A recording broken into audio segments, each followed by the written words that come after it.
Hey City Church, it's December 28th and we're not having church today. This is our year in review video, and here's what I'm going to do. This is going to be a one take shot.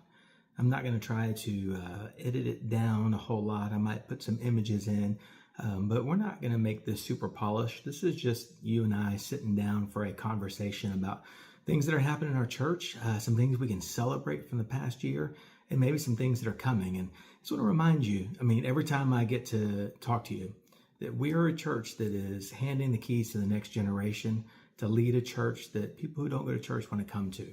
And I think we're seeing that. God is showing up in so many stories. I really should tell some of those stories here, but for the sake of brevity, I just want to tell you some of the bigger things that are happening. But I want to just remind you of that vision. That's who we are. It sets us apart, makes us different than most churches in our city, if not all of them.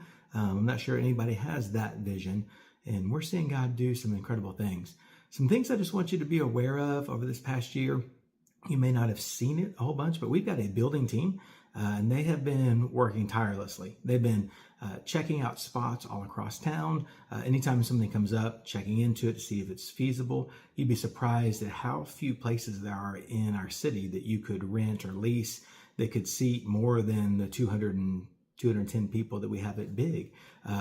There's a few places that might be bigger if you could do some work inside, but they don't have enough parking, or things that are big enough that we could in that just will not rent to a church. But this team, they've been working hard, and I'll tell you that all year long, trying to find us places. One of the things that we did get is we got an office. We're super excited about that. You might remember that happened mid-October. We're out at 404 West 9th Street, almost downtown, just right off the square. So you need to come by, see the office sometime. It's a little bit boring right now. In fact, if you want to come help us put together bookshelves and things like that, we would love that. Help us get decorated and in. Right now, we're just working and would love for it to look a little bit more fun. So our building team also this past year has worked with an architect, contracted with them, in fact, to help us think through what it might look like potentially to build. As well as looking at places in town that we could purchase or rent or lease. One of the things that you probably feel on a Sunday morning is we're full. The statistics say that if you are 80% capacity, then you're full, and we're well past 80%. Makes it hard for us to invite people. And our vision is to have these younger people lead a church that unchurched people want to come to, but it's hard to invite people who don't go to church when there may not be a seat. So they've been working hard trying to solve that problem. We'd love for you to keep praying with us as we just wait for the Lord to show us what's happening. We will one day, once we find a spot, we could go to a third service. One of the reasons we haven't gone to a third service yet is we don't want to do one at 8 o'clock where it makes it more difficult to invite a friend. And so once we kind of have some future plans, we know we have this coming down the pipe, whether it's building or something like that, we will probably go to a third service and make it a temporary, because it will be a little bit out of the norm of what we do. And so we'll have to ask some of our core team people and you guys that are bought in to help us that. One of the other cool things that happened this year is staffing. We hired Shanna Downs as our full-time administrative assistant, and that's been life-changing for me. For the church, it's been great too. She's been able to take so many things off my plate to help me focus on some other things, and she is a rock star. Also, so you know, we're in the process of looking for an associate pastor. Started with 50 candidates, and our elders have been working to whittle that down to a few and trying to find the one person that God would bring to City Church to help us go to that next step. So you'll probably be hearing some things maybe the beginning of the year of who that might be, and as a church we'll vote on those things. So just want to let you know that's coming up. Talked to several of our team leads and asked them how things were going this year. Talked to our worship team, and one of the things they said, and I love, that they said this, their leadership said about the rest of the team, and I see it every Sunday. It is incredible to have a team as talented as our team is. Now, I said that, they didn't say that, but it doesn't have an ego. Our team is so great in leading worship, and they are just as content to lead a song as be background vocals, to take a Sunday off if they need to so someone else can step in. And I don't know if you know this, but our worship team is one of the best in our city. They are phenomenal. We are so blessed to have them. And I love when I talk to them about, hey, how are things going? And that's one of the first things they say is, we love our team. Everybody's growing, no egos. And man, we see that on Sunday mornings. Also, super important to shout out our tech team. The guys that make the live stream happen, the guys that make the sound happen, the people that make the slides work, and that, man, they are behind the scenes. And people who are doing that generally don't get any credit. People just turn around when something goes wrong and look back, but very few things go wrong for a setup and tear down church. They are incredible. Part of that is our setup team. We have people that rotate in. We try to get it where people don't have to serve except for once every 4 or 5 months. We have a couple of people who come regularly, a few that come every Sunday. And that's every Sunday, Saturday for an hour, and they come and set up. Those guys usually stay around and tear down, and they're indispensable to our church. And so if you see some of those guys, and ladies, I'm using guys generically, make sure you give them a shout out when you see them. High five them, fist pound them, give them a hug. They are incredible. One of the things we want to do for 2026 is we would like to expand that. And so you're going to be hearing about that come the first of the year. We would like to get way more people involved. If we can get 100 people to volunteer 45 minutes once a quarter, we can do setup and tear down. We need a few people to be our captains that know what to do and kind of teach and train people so that people aren't just standing around when they show up because everyone else is doing. But there's going to be options for you to learn that, be a setup team captain, show people how to do it.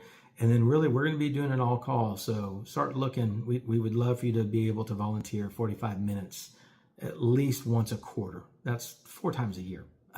That can make our setup and tear down go so much smoother. So that's coming. I want to throw out a shout out to our women's and men's ministry. They are doing some incredible stuff.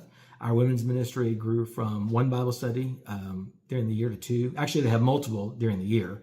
But every time they do a Bible study, like spring semester, fall semester, they were doing it just 1 time during the year. And now they're doing it 2 different times each time. Our men's ministry is still meeting on Wednesdays. We have a group meeting on Thursdays for Man Up, doing a video and the discussion. Our Wednesday crew, they went through several books of the Bible. In 2025, they went through Acts and James and Galatians, all verse by verse. Started on Romans, and they're in that right now as they roll into 2026. One of the things, if you're in men's ministry or women's ministry and you're in those Bible studies, we want you to think of those as invite opportunities. Who do you work with? Who do you know, your neighbors that might show up to study the Bible? They're interested in the Bible. Those are great times to invite them to and say, hey, come be a part of that. So I want you to be thinking this year about who those people might be. Kids ministry. Oh, man, how do we thank them enough? You know, if you haven't looked in, and I'll just be brutally honest, we probably have the worst kids ministry facilities. I'm going to say in Texas. I would say the world, but that's probably a little much. But man, we're so grateful to have big, but you know, we have 3D printers in rooms and boardroom tables because that's what they need as the big needs. And we're not able to move those. We're not able to have a kids dedicated space. And so that is a hurdle for us. But on a regular basis, I have people who visited that say their kids had a phenomenal experience on that Sunday morning. And that's because of the people in there. It's not because of the facilities. It's because of the people who love kids and love teaching about the Bible, teaching them who Jesus is. And man, if you have a passion for the next generation, for your future grandkids or future great grandkids, you ought to consider serving in that area and teaching kids about who Jesus is. This year, our kids team started, they had 13 different events, 1 a month plus an extra, where they could invite families and families can invite their friends to come do something together. For example, we have coming up in January our kids' rock climbing event. And so inviting families all around to come join us and watch their kids go rock climbing and watch moms and dads do that too. So be looking for that. That's a great way to serve as well. I'm going to talk to you about student ministry for a minute. Big year this year. We went full time with small groups. We had small groups in 2024, but 2025, they got solidified. We have somewhere around 10 different teenager small groups, somewhere right in that number. That's almost 20 adults serve every Wednesday night to invest in teenagers. A total of 30 adults overall. Once you start the sound people and the people who are bringing food for us, we feed teenagers every week. And you can ask a teenager, that's a big deal for the draw. It's one of the reasons why we averaged right under 80 people, 79 teenagers every Wednesday. That's incredible average. That's up from an average of 59 the year before. So that's a sizable percentage increase when you're 20 more teenagers every Wednesday than you had the year before. 35 of those teenagers went to London on a mission trip during spring break, and several of them will be going to Southern California this year. 55 of them went to the Rio Grande Valley to serve in several different churches down there. We had 60 of them attend Camp Collide, inviting their friends to do that. And then we have a thing called Leadership Track for teenagers, where they're paired up with a mentor that helps them kind of grow spiritually and grow in their leadership. We have 42 teenagers right now signed up for Leadership Track. And so student ministry is going incredible. Our young adults are doing great. We have just launched a Married Young Adults with No Kids small group. At the turn of the year, we're going to be launching a small group for our 18 to 23-year-olds. We still have adults that are serving and trying to reach Southwestern, which is for years in our city been difficult. We see God on the move in Southwestern. We're trying to join them there. One of the great things our college team has done is they have continued to reach out to our teenagers who have gone off to school someplace else, and now they're freshmen, sophomores, and junior, seniors in college, and our church is still partnering with them and connecting with them and sending them care packages and texting them to check on and to pray for them. Really incredible thing. I don't know any churches that do that, and I was in student ministry for years and never saw that. So really, really cool. Let me tell you real quick, just kind of numbers, because you might be interested in that. Our attendance has been through the roof. We averaged this year 345 people every Sunday. That is up from 270 last year. So an average attendance that's grown that much is pretty phenomenal. Let me put that in perspective for you. If you talk about the number of Sundays where we had 300 people or more, in 2025, we had 14 Sundays of 300 or more people. I'm sorry, 2024, we had 14 Sundays. In 2025, 42 Sundays, there were over 300 people. If you went to Christmas Eve, you felt that if you're in the early service. 210 chairs in our early service with 320 people trying to sit in those seats. And so, again, we are praying about that next spot and where do we go, but God is bringing people to us. One of the struggles we've had is inviting people to a place where you don't know if you're going to have a seat or not. But I do want to encourage you this year to continue that invite. Be thinking of how you could invite people to events that we do, kids ministry events, students to student ministry events, and then to our Sunday morning services. I gave an example this past Sunday about our January launch.